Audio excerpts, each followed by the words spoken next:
దేవుని మందిరంలోని కూడా ఎవరంటే వాళ్ళు రాలేరు, రావడానికి కూడా ఆస్కారము లేదు. ఎందుకో తెలుసా? దేవుడు ఎవరిని ఏర్పరుచుకుంటాడో, దేవుడు ఎవరిని ఏర్పరుచుకొని తన యొద్దకు నడిపించుకుంటాడో వాళ్ళు ధన్యులు. ఈరోజు దేవుని మాటలు వింటున్న మీరు, దేవుడే మిమ్మల్ని ఏర్పరుచుకొని దేవుడే తన మందిరమునకు మిమ్ములను రప్పించుకున్నాడు. ఎందుకనంటే దేవుని మందిరము అనేది ఆశీర్వాదపు నిలయం. ఆమేన్ చెప్పండి గట్టిగా. ఈ మాటలు వింటున్న మిమ్మల్ని దేవుడు ఏర్పరుచుకున్నాడు.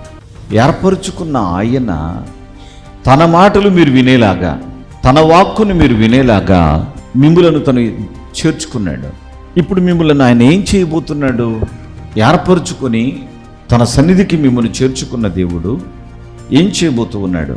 మీరు మొక్కుబడులు చేసుకోవాలి. ప్రభువా, నేను నీ దగ్గరకు వస్తున్నాను, ప్రభువా నీ సహాయం కోసం నేను వస్తున్నాను, నాకు పలానా పనులున్నాయి, నాకు కోర్టులో జయము కావాలి యేసయ్యా, నేను అనవసరంగా ఈ కోర్టుల చుట్టూ తిరుగుతున్నానయ్యా, నాకు విడుదల కావాలి ప్రభువా. మేము మా వాళ్ళు అనుకుని నమ్మి చాలా డబ్బు వారి చేతుల్లో పెట్టి ఈ రోజున చాలా వేదన చెందుతున్నామయ్యా, మా సొమ్ము మాకు రాక, మా సొమ్ము మాకు ఇప్పించేసయ్యా అని నీవు అడగాలి. ఎందుకనంటే ఎప్పుడైతే నీవు మేలును పొందుతావో నీ బ్రతుకు ధన్యకరంగా ప్రకాశించుద్ది. నువ్వు బిడ్డలు లేకుండానే బాధపడుతూ ఉన్నావు, ఇబ్బందుల్లో ఉన్నావు. నీవు ఒక మొక్కుబడి చేసుకో, ప్రభువా నన్ను నువ్వు కనికరించయ్యా, నీవు నా పట్ల ఈ కార్యం చెయ్యి, నేను నీ సన్నిధిలో సాక్ష్యం ఇచ్చుకుంటానయ్యా, లేదా నీ సన్నిధిలో కానుక అర్పించుకుంటానయ్యా. నువ్వు ఆయన సన్నిధికి వచ్చావంటే నీకేదో మేలు జరుగుద్ది. ఊరకనే అసలు పంపడు నిన్ను. ఎందుకంటే ఆయనే నిన్ను నడిపించుకున్నాడు, ఆయనే నిన్ను పిలుచుకున్నాడు. మా ఇంట్లో గొప్ప విందు జరుగుతుంది, మీరు రండి అని ఒక కార్డు ఇచ్చారు. వచ్చిన వాళ్ళందరికీ ఏం చేస్తారు? కమ్మని భోజనం పెడతారు. ఇప్పుడు దేవుడు కూడా మిమ్మల్ని ఏం చేశాడనంటే, నా మందిరమునకు రండి అని చెప్పింది తీసుకొని వచ్చింది ఎందుకు? వచ్చి కూర్చొని వాక్యం విని వెళ్ళిపోవటానికా? కాదు.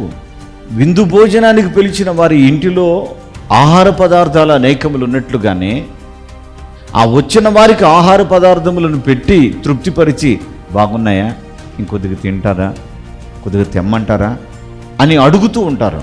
అలాగే దేవుడు కూడా ఈరోజు నీకు ఆయన సన్నిధిలో వచ్చిన నీవు విందు భోజనానికి వచ్చిన వాడు ఫలానది తెచ్చిపెట్టండి బాగుంది అని అడిగి రప్పించుకొని తీరినట్లుగానే నీవు కూడా దేవునిని అడగాలి, ఆనందించడం కోసం అడగాలి. నీ నోరు వచించిన మొక్కుబడులు దేవుడు నెరవేరుస్తాడు. పరిశుద్ధాత్మ అభిషేక అంజూర పండుగ జరుగు స్థలముల వివరములు. సూర్యాపేటలో మార్చి నెల 5వ తేదీ బుధవారం ఉదయం 8:30 గంటల నుండి జరుగును. స్థలం శ్రీలక్ష్మి గార్డెన్స్, సద్దుల చెరువు ప్రక్కన, గోదావరి రుచుల హోటల్ వెనుక, హైదరాబాద్ హైవే రోడ్, సూర్యాపేట. ఖమ్మంలో మార్చి 6వ తేదీ గురువారం ఉదయం 8 గంటల నుండి జరుగును. స్థలం మంచికంటి భవన్, సిపిఎం ఆఫీస్ ప్రక్కన, ఎన్ఎస్టి రోడ్, ఖమ్మం. ఆత్మకూరులో మార్చి నెల 6వ తేదీ గురువారం ఉదయం 8:30 గంటల నుండి జరుగును. స్థలం డైమండ్ ఫంక్షన్ హాల్, బస్టాండ్ దగ్గర, నంద్యాల టర్నింగ్ వద్ద, ఆత్మకూరు. రేపల్లెలో మార్చి 7వ తేదీ శుక్రవారం ఉదయం 8 గంటల నుండి జరుగును. స్థలం Veeravalli Kotaiah function hall, Uppudi road, Bapatla జిల్లా. అడ్డాడలో మార్చి నెల 9వ తేదీ ఆదివారం ఉదయం 9 గంటల నుండి జరుగును. స్థలం సిలువ మిషన్ స్వస్థతశాల, గుడివాడ పామర్రు మధ్యలో, అడ్డాడ. ఒంగోలులో మార్చి 10వ తేదీ సోమవారం ఉదయం 8 గంటల నుండి జరుగును. స్థలం కాపు కళ్యాణ మండపం, బస్టాండ్ దగ్గర, ఒంగోలు. నెల్లూరులో మార్చి నెల 11వ తేదీ మంగళవారం ఉదయం 8 గంటల నుండి జరుగును. స్థలం జిపిఆర్ గ్రాండ్, ముత్తుగూరు గేటు దగ్గర, మినీ బైపాస్ రోడ్, నెల్లూరు. మిర్యాలగూడలో మార్చి 12వ తేదీ బుధవారం ఉదయం 8:30 గంటల నుండి జరుగును. స్థలం Miryalaguda function hall, Chennai shopping mall ఎదురుగా, సాగర్ రోడ్, తెలంగాణ. నంద్యాలలో మార్చి నెల 12వ తేదీ బుధవారం ఉదయం 8 గంటల నుండి జరుగును. స్థలం JK function hall, Salim Nagar, municipal office దగ్గర, నంద్యాల. కర్నూలులో మార్చి 13వ తేదీ గురువారం ఉదయం 8 గంటల నుండి జరుగును. స్థలం YMCA గ్రౌండ్, రాజ్ థియేటర్ ఎదురుగా, RS రోడ్, కర్నూలు. నరసరావుపేటలో మార్చి నెల 15వ తేదీ శనివారం ఉదయం 8:30 గంటల నుండి జరుగును. స్థలం Paradise function hall, Ravipadu road, hotel 7 ఎదురుగా, నరసరావుపేట, పల్నాడు జిల్లా. గుంటూరులో మార్చి 16వ తేదీ ఆదివారం మధ్యాహ్నం 3 గంటల నుండి జరుగును. స్థలం LEM high school ground, lodge centre, Brodipet, Guntur. తాడేపల్లిగూడెంలో మార్చి నెల 17వ తేదీ సోమవారం ఉదయం 8 గంటల నుండి జరుగును. స్థలం Renuka function hall, flyover bridge ఎదురుగా, కొండయ్య చెరువు రోడ్, కడగట్ల, తాడేపల్లిగూడెం. వైజాగ్లో మార్చి 18వ తేదీ మంగళవారం ఉదయం 8 గంటల నుండి జరుగును. స్థలం సుబ్బలక్ష్మి కళ్యాణ మండపం, శ్రీకన్య థియేటర్ ఎదురుగా, railway new colony, Subbalakshmi Nagar. కాకినాడలో మార్చి నెల 19వ తేదీ బుధవారం ఉదయం 8 గంటల నుండి జరుగును. స్థలం కొండబాబు గారి కళ్యాణ మండపం, MSN చారిటీస్ ఎదురుగా, జగన్నాథపురం, కాకినాడ. డోన్లో మార్చి 19వ తేదీ బుధవారం ఉదయం 8 గంటల నుండి జరుగును. స్థలం లక్ష్మీ ఫంక్షన్ హాల్, కొత్త బస్ స్టాండ్ ఎదురుగా, డోన్. నల్గొండలో మార్చి 19వ తేదీ బుధవారం ఉదయం 8:30 గంటల నుండి జరుగును.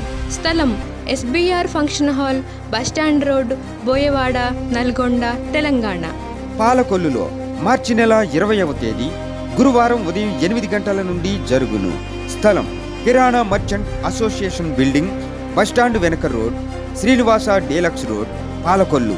పెద్ద డోర్నాలలో మార్చి 20వ తేదీ గురువారం ఉదయం 8 గంటల నుండి జరుగును. స్థలం కల్వరి స్వస్థశాల, పోస్టాఫీస్ వెనుక, కర్నూలు రోడ్, పెద్ద డోర్నాల. మాచెర్లలో మార్చి నెల 22వ తేదీ శనివారం ఉదయం 8:30 గంటల నుండి జరుగును. స్థలం మానుకొండ కళ్యాణ మండపం, మున్సిపల్ ఆఫీస్ దగ్గర, మాచెర్ల, పల్నాడు జిల్లా.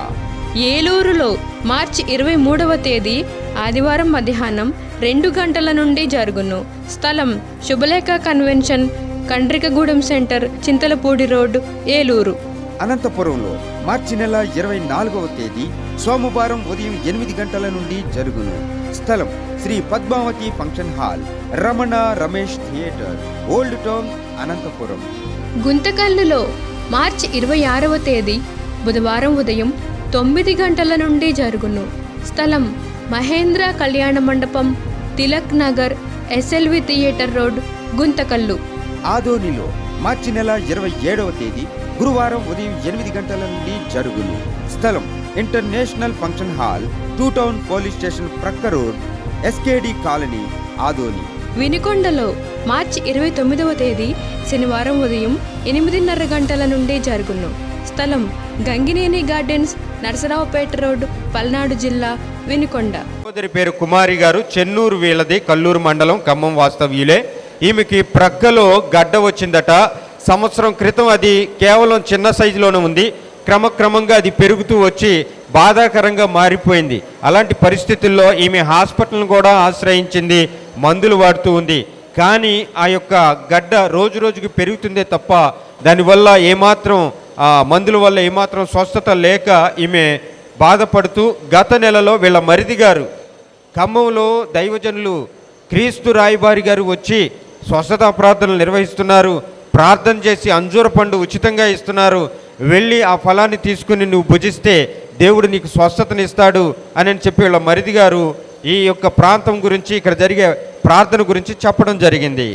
ఆ యొక్క మాటను ఆధారం చేసుకుని ఈ సహోదరి గత నెలలో ఇక్కడికి వచ్చి పరిశుద్ధాత్మ అభిషేక అంజూర పండుగలో పాల్గొని దైవజనుల చేత తైలములతో అభిషేకించబడి వారు ప్రార్థించి ఇచ్చిన అంజూర ఫలాన్ని విశ్వాసంతో తినడం జరిగింది. తిన్న తర్వాత ఏడాదిగా తనలో తన యొక్క ప్రక్కలో ఉన్నటువంటి ఆ గడ్డ ఏదైతే ఉందో ఇప్పుడు తడివి చూసుకున్న గడ్డ అనేది లేదట. ఈ విధంగా దేవుడు నన్ను దర్శించి నా పట్ల కృప చూపించి నాకు కలలోనే దేవుడు నాకు ఆపరేషన్ జరిగించి గడ్డను తీసివేశాడు, నన్ను స్వస్థపరిచాడు, నాకు ఇప్పుడు ఏ బాధ లేదు అని చెప్పేసి కుమారి గారు సాక్ష్యం ఇస్తున్నారు. చెన్నూరు నుంచి మన మధ్యకు వచ్చి దేవునికి స్తోత్రాలు. హల్లెలూయా. పద్మ గారు ఖమ్మం ప్రాంతంలో మంచిగంటి భవన్లో నిర్వహించబడుతున్న పరిశుద్ధాత్మ అభిషేక అంజూరు పండుగలో గత నెలలో మొదటిసారి వీరు పాల్గొనడం జరిగింది. ఈమెకి వెన్ను దగ్గర సమస్య ఉన్నది. ఆ కారణంగా ఆపరేషన్ కనుక చేయకపోతే నీకు ఒక ప్రక్క పక్షవాతం లాగా వచ్చి కాలు చేయి పడిపోయే పరిస్థితి ఉంది అని చెప్పేసి వైద్యులు చెప్పారు. అలాంటి బాధతో ఈ సహోదరి గత నెలలో ఇక్కడికి రావడం జరిగింది. దైవజనులు ప్రభు కిరణయ్య గారు గత నెలలో ఇక్కడ వీరి కొరకు స్వస్థత ప్రార్థనలు నిర్వహించి తైలం పోసి అభిషేకించి ప్రార్థన చేసి ధైర్యంగా ఉండమ్మా, నీకు దేవుడు స్వస్థతనిస్తాడు అని చెప్పడం జరిగింది. విశ్వాసం ఉంచి ప్రార్థన తైలము ఇంటికి తీసుకుని వెళ్ళి విశ్వాసంతో ఆ ప్రదేశంలో ప్రేరాలు అప్లై చేసుకుంటూ కొద్దిగా త్రాగుతూ బాగైతే సాక్ష్యం చెప్పుకుంటానైనా వైద్యులైతే ఆపరేషన్ కంపల్సరీ అంటున్నారు. అయితే గత నెలలో వచ్చి ఈ బిడ్డ ఆ ప్రకారంగా చేయటం మొదలుపెట్టిన తర్వాత నెల తిరిగేసరికి ఇదిగో ఈరోజు మన మధ్యకి వచ్చేటప్పటికి పూర్తి స్వస్థత పొందుకుని తనకున్నటువంటి వెన్ను నొప్పి సమస్య నుంచి విడుదల పొందుకుని ఈ రోజున సాక్షిగా నిలిచారు. దేవునికి స్తోత్రాలు చెల్లిద్దాం.